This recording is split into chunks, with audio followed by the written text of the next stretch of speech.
What's up, guys? Today is Wednesday, October 17th. Be sure and check out the full version of NHL Inside the Lab over at Fantasy Labs. After this preview, be sure and stick around for some additional free analysis on today's slate. Also, as a bonus, going to give you guys one of my favorite player props of the night. Per usual, the full player props article can be found at the Action Network. Subscribe to the channel if you haven't already. Let's jump in. Sean, any news and notes? Only a four-game slate, so not a ton to talk about, but I'll kick it to you first. Yeah, not a ton of news and notes today. It appears Ryan Getzlaf's going to be back in line for Anaheim tonight. We don't have confirmation on it, but it looks likely.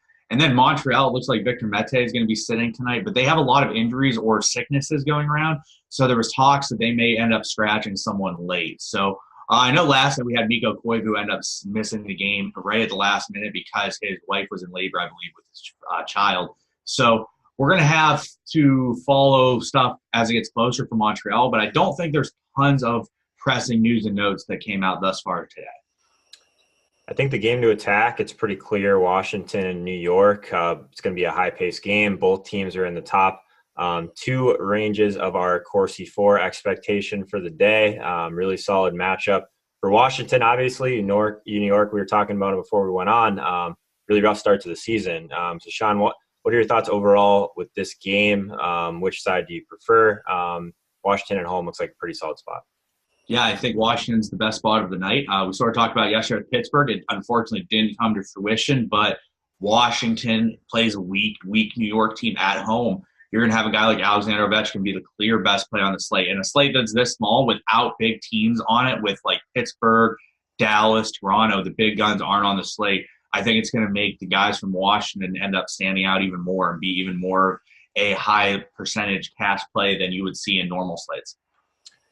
Yeah, so we talked about this probably a week ago now, but now that we have hopefully some new viewers, talk a little bit about your strategy on some of these shorter slates. Do you think that correlation is even more important? Do you think that you can kind of build what you think is optimal? I'm always kind of curious your thoughts there. Yeah, I think that you're going to be looking for correlation no matter what, but in short slates especially, if a line goes off, it's very difficult to cash anything because the percentages of ownership is going to be even higher than you would see on a normal slate. On a normal slate, there's 10 to 20 spots to choose from, and so you see the lines and percentages be spread out. On a small slate like this, you might see a top line that's in a good spot for a team, or even a cheap line that's in a good spot for a team, be very high owned. So if that line goes off and you only have one piece of it and maybe three or four guys go off, it's going to be very difficult to be cashing GPP. So on short slates, I think correlation is even more important than on big slates. Yeah, I think that's a really good way to put it. It's not necessarily just trying to focus on the ownership at one of the plays. So say just you're thinking about Ovechkin. If that line goes off, if Ovi actually has a really solid game, if you don't have the whole line, you just have Ovi, there's a chance on a smaller slate that the other players are going to be inflated as far as ownership. That might not necessarily happen on a large slate for a guy like Ovi, who can kind of play naked, but when there's less options overall, it can kind of kill you not to have that correlation. So I think that's something that's important to touch on. As far as teams that have been shooting the puck a lot over the past month, Montreal leads the slate in Corsi 4 over that time period. You mentioned them, Sean, against St. Louis. They are at home. What do you think of the spot for Montreal? I think it's a reasonable spot for Montreal. We've sort of seen their prices get raised a little bit over recent few slates, but I think it's a solid situation for Montreal. And then one game to take a look at is the Anaheim Islanders game. Both teams are just giving up a lot of shots, but neither team is taking a lot of shots. So you should see their prices deflated a little bit, but they're both in such a strong situation that I think you're going to see both teams possibly get quite a few shots on net tonight, more so than what they've been doing over the year due to the defenses they're playing against. Yeah, I think that's a really good point. On a slate like this, there's going to be teams that are expensive to pay up for Washington. So you're going to need to find almost like an under-the-radar play, but a good way to do that is find one where we expect there to be a lot of shots. So if I didn't mention it before, this team ratings page is where we kind of analyze the slate as a whole for where the shots are going to be coming from, who's got good matchups in that direction. So let's jump over to the Vegas page, see if we uncovered anything there. Again, only 4 games, not surprising at all to see Washington at the top by a huge margin, 3.8 goals. They're definitely going to be the chalk against this Rangers team, which is not surprising at all. But there you go, Sean. Even kind of down a little bit, we got the Ducks against the Islanders, just that line has been moving like crazy, which is interesting as well. Talk a little bit about Washington, I guess, in this spot, kind of legs above everyone else, and then what your thought is on this line movement. Yeah, I mean, Washington for me is clearly the best option for night and cash games. GPPs, obviously, you can go a little bit different if you want to fade that spot. That makes tons of sense. Anaheim line movement is very interesting today because it appears that Getzlaf is going to play, yet we've seen a 20-point move away from him. So that's an interesting note. And then also, we sort of talked about on the last page, on the team rating page, that we expect to see more shots and more goals in this game than you would normally expect from these two teams due to the fact that they're both giving up so many shots. Yet you see that the implied total has gone down over the course of the morning and the day so far today. I think that that's a spot that's sort of an incorrect movement, and I think that we're going to see that game possibly go over. And I think you're going to see more shots on goal and more goal-scoring chances in that game than we would probably expect from those teams at this point in the season, just due to the defenses they're playing. I guess on the other side of that, it is a really small sample since the season just started, but the New York Islanders are actually the least penalized team in the entire league. So something kind of thinking about as far as what their upside is. But yeah, for the most part, agree with you on the Washington side of things. Think that they're the clear top play on the slate. Kind of on the other side of things, Calgary has had the most power play opportunities of the entire season. Not a great spot against Boston, but they are at home. What do you think about Calgary? I think that game makes sense. I think playing guys from Calgary makes sense, especially a guy like Mark Giordano, who's always a very solid producer of peripheral stats that we always look for. So I think that the Calgary guys are going to be in play.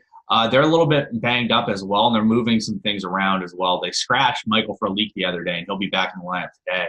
But I think Calgary makes a decent amount of sense today. Boston obviously is a very difficult matchup, but it is a home game, and you do have some guys that produce as well. But yeah, that goes to what we were just talking about with the Islanders with what you said.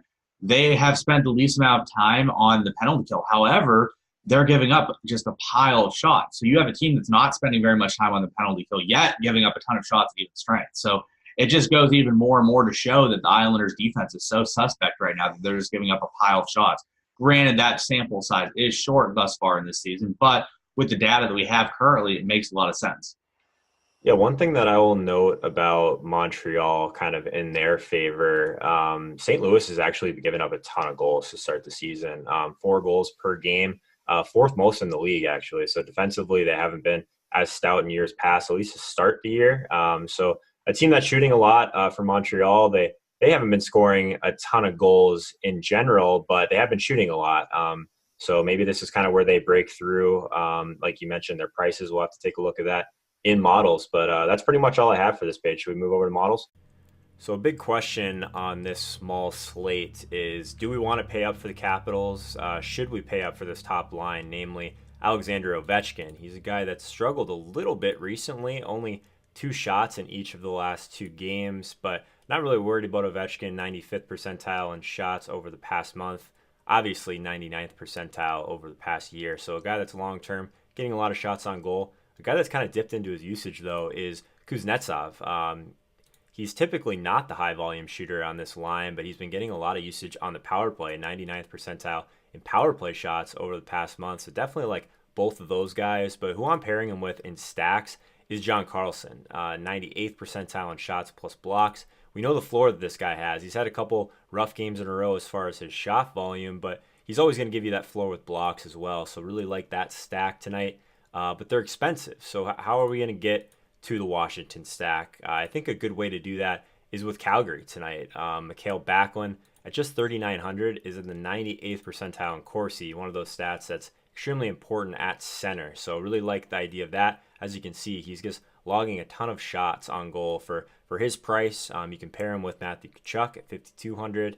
If you really want to, you can probably even pair him with Giordano on that power play unit. That first unit, you don't get Backlund in the first unit, obviously, but you still get a little bit of correlation with Tkachuk. Some of these guys are cheap enough to give you access to some of the Capitals guys that we want to go after. I mentioned Zibanejad is another guy that I do want to talk about for the New York Rangers. He is our second highest shot prediction of the entire slate at 5,700, a guy that's been shooting a ton lately. If we just look at something really short term over the past 15 days. He's in the 99th percentile in shot attempts. So really like that. Obviously, he had 4 blocks in the last game as well. So at his price, he seems like a really solid value on the other side of this Capitals game. And yeah, that's pretty much where I'm at. Really like the value that you get from Calgary, but I'm going to be doing everything I can to get up to this Washington team in the matchup against the Rangers. We talked about it before on the show, but they just give up so many shot attempts that I think it's just a really good spot for Ovechkin and those guys just to go absolutely nuts. So that's what I'm on today. As far as the DFS slate, another thing that I do kind of want to talk to you guys about is prop bets. We have a props tool over at Fantasy Labs that should be live any day now.